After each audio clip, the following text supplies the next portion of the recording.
Bem-vindo de volta. Agora vou apresentar-lhe uma outra grandeza física chamada de quantidade de movimento linear. Por que usar a palavra linear? Por que usar a palavra quantidade de movimentos? Vamos falar já já. A palavra linear vem para diferenciar de uma outra grandeza física também importante chamada de quantidade de movimento angular, referente ao movimento circular. Quando o corpo estiver com movimento de translação, diremos que apresenta quantidade de movimento linear. Quando o corpo estiver em movimento de rotação, diremos que apresenta quantidade de movimento angular. A letra usada para expressar a quantidade de movimento linear é a letra P.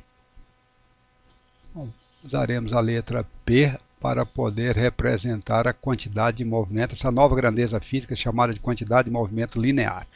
Provavelmente você já tem uma ideia geral do que vem a ser essa grandeza física. Se você ver uma pessoa grande, uma pessoa com muita massa, correndo com alta velocidade, você diz que a quantidade de movimento dessa pessoa é grande. Se vemos uma pessoa grande correndo rapidamente e uma pessoa pequena correndo também rapidamente, dizemos que a pessoa grande, com maior massa, tem mais quantidade de movimento que a pessoa leve. E se a pessoa for leve e estiver devagar, aí que ela terá uma pequena quantidade de movimento mesmo. De forma geral, se um corpo tem uma massa igual a m, ou seja, a massa da pessoa é igual a m e a sua velocidade é igual a v, nós dizemos que a sua quantidade de movimento linear é o produto da sua massa pela sua velocidade. Então, a intensidade da quantidade de movimento linear depende da massa da pessoa e depende da sua velocidade, ou seja, é o produto dessas duas grandezas. Se a gente trombar com a pessoa que está correndo e ela tem uma massa muito grande, vamos sentir o efeito desagradável. Este efeito se deve à quantidade de movimento linear transportado por essa pessoa em movimento.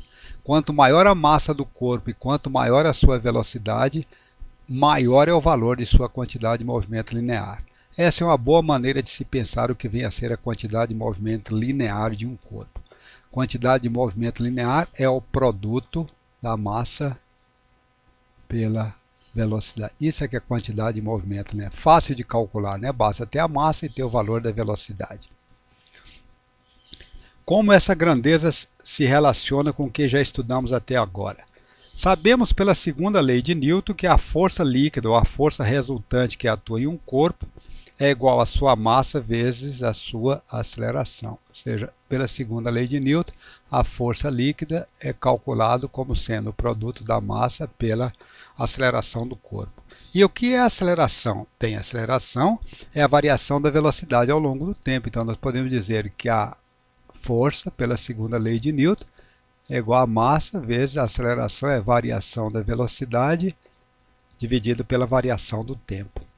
Uma outra forma de expressar a segunda lei de Newton pode ser assim, ó, força é igual, coloco o delta para representar a variação e colocamos o m junto com o v.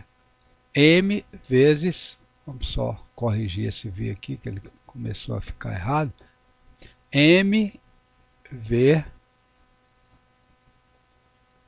dividido por ΔT. E o que é que nós temos dentro do parênteses? Nós podemos pegar o m e colocar aqui dentro, ó, depois do delta, porque a massa do corpo é constante. Então nós temos aqui delta, o que tem dentro do parênteses? O produto de mv. E o que é o produto mv? Nada mais é do que P. Então força pode ser calculada como sendo ΔP dividido por ΔT. Ou seja, a força é uma grandeza física capaz de variar ao longo do tempo a quantidade de movimento de um corpo. Assim, a força pode ser vista então dessa outra forma, ou seja, é uma grandeza física capaz de acelerar um corpo de massa m ou é uma grandeza física capaz de variar a quantidade de movimento linear de um corpo ao longo do tempo. E agora eu vou apresentar para você uma outra grandeza física chamada de impulso. O impulso é definido como sendo a força multiplicada pelo tempo. Força vezes variação de tempo, ou tempo, se o tempo inicial for igual a zero. Isso aqui é que é chamado de impulso. Bem, já tínhamos visto, né? Podemos até mudar de cor aqui para poder... que força é igual a m, variação na quantidade de movimento linear ao longo do tempo. Força multiplicado por ΔT, como está expresso aqui, é igual a impulso. Que é igual a também, pegando esse termo, m ΔP. Desculpe, não tem esse m aqui não, hein? Esse m aqui não existe mais não, porque já foi lá para dentro. Já está expresso aqui, ó. Só corrigindo, faz favor, tá? Isso aqui era delta mv dividido por ΔT. Lembra quando nós fizemos esse raciocínio aqui atrás, tá?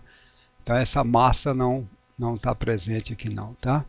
Então é simplesmente ΔP, o raciocínio que temos que fazer é esse, dividido por ΔT e multiplicado também por ΔT. Então força vezes ΔT é igual a, esse ΔT simplifica com esse, é igual a ΔP, e isso é igual ao impulso. Então, existe uma outra grandeza física chamada de impulso, que está associada com a variação da quantidade de movimento linear. E ela é igual a quem mesmo? Ela é igual a força multiplicado pelo tempo, ou força multiplicada pela variação do tempo.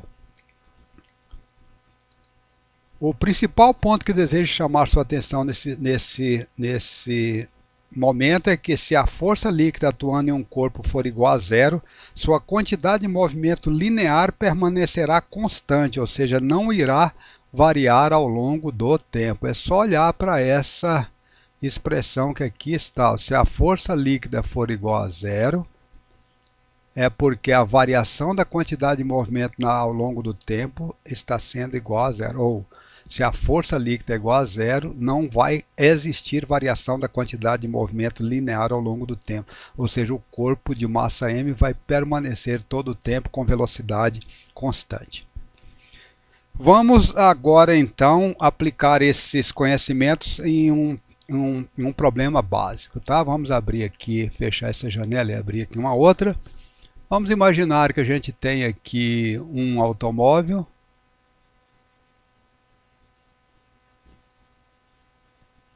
Temos um automóvel. Esse automóvel tem uma massa de 1 tonelada, ou seja, 1000 quilos, 1000 kg, e que ele esteja andando para a direita com a velocidade, que nós vamos chamar aqui de velocidade V1, né, desse corpo 1, igual a 9 metros por segundo.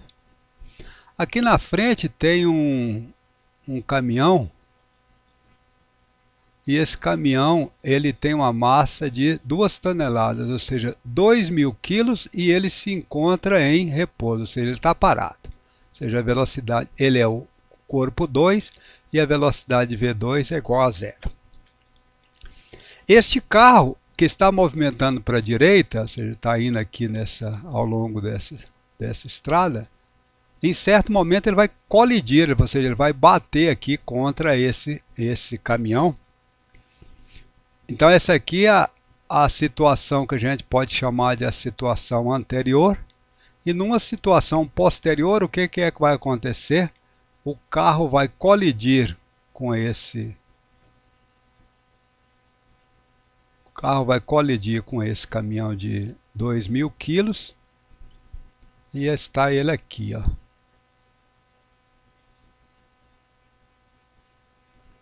E vamos supor que depois da colisão, um agruda no outro, um fica colado no outro, e eles continuam o movimento juntinhos. Ou seja, os dois agora vão andar para frente com a velocidade que nós podemos chamar de V3. Esse corpo o caminhão tem 2000 quilos, esse tem 1000 quilos, e essa situação colada a gente pode chamar da situação posterior. O que nós estamos querendo perguntando é quanto que vai ser o valor dessa velocidade V3. Bem, qual era a quantidade de movimento que nós tínhamos para o conjunto 1 e 2 antes da colisão? Então vamos lá, quantidade de movimento que nós tínhamos era quantidade... Opa, engrossou muito isso aqui, tá? Vamos... Então, a quantidade de movimento que nós tínhamos inicialmente era igual a massa do corpo 1, engrossar um pouquinho só aqui, tá? A massa do corpo 1 vezes V1, mais a massa do corpo 2 vezes V2. A massa do corpo 1 era quem? 1000 quilos, e ele estava com velocidade de 9 metros por segundo. A massa do corpo 2 é o do caminhão, 2.000 quilos, e a velocidade dele varia quanto? 0 metro por segundo, porque ele estava parado. Então a quantidade de movimento na situação inicial vale quanto? 1000 vezes 9, dá 9.000 o quê? Quilo metro por segundo. Já que esse termo aqui, o caminhão não estava contribuindo com nada, não é isso? Bem, depois da colisão, vamos dizer, isso aqui é a condição anterior, né? E a condição posterior, na condição posterior, a quantidade de movimento vai ser o quê? Nós vamos ter agora uma massa de 1000 quilos do carro que está ligada, né, colada à massa do caminhão que tem 2.000 quilos, desculpe, corrija aqui para mim, tá? Massa do caminhão são 2.000 quilos. 2.000 quilos. E ele vai se deslocar com que velocidade? O conjunto agora, nesse conjunto todo, vai se deslocar com a velocidade que nós estamos chamando V3. Como não existiu nenhuma força líquida atuando no sistema, ou seja, não tem nenhuma força líquida atuando nem nesse, ao longo do tempo, né? Nem nesse automóvel, nem nesse caminhão, nem na situação anterior e nem na situação posterior, se a força líquida é igual a zero durante todo o tempo, a quantidade de movimento linear deve ser conservada, ou seja, deve permanecer constante. Então, a quantidade de movimento anterior tem que ser igual à quantidade de movimento posterior, antes da colisão e depois da colisão. Antes da colisão, nós já calculamos, isso aqui vale quanto? 9.000 km por segundo. Depois da colisão, nós temos uma massa total agora, a soma da massa do carro com a massa do caminhão, que dá 3.000 quilos, multiplicado pela velocidade que o conjunto grudado um no outro vai se deslocar, que eu estou chamando de V3. Então, V3 vai ser igual, quilo cancela com quilo, 9.000 dividido por 3.000, corta 1, 2, 3, 1, 2, 3. 9 por 3 dá 3, sobrou apenas o quê? Metros por segundo. Então o conjunto carro-caminhão, um colado no outro, vai passar a deslocar agora depois da colisão com a velocidade igual a, essa velocidade aqui terá que ser igual a 3 metros por segundo. Eu acredito que isso faz sentido, você concorda? Temos um carro mais leve com velocidade de 9 metros por segundo. Quando ele se choca com um caminhão de 2.000 quilos e eles passam a mover-se para a direita, um colado no outro, temos agora um conjunto com massa total igual a 3 quilos. Parte da quantidade de movimento linear do carro é transferida para o caminhão. Como a massa agora é maior, a velocidade deve diminuir. Era 9 metros por segundo do carro sozinho, agora é de 3 metros por segundo do carro grudado ou colado com o caminhão. Bem, espero que você tenha entendido e vejo você em breve.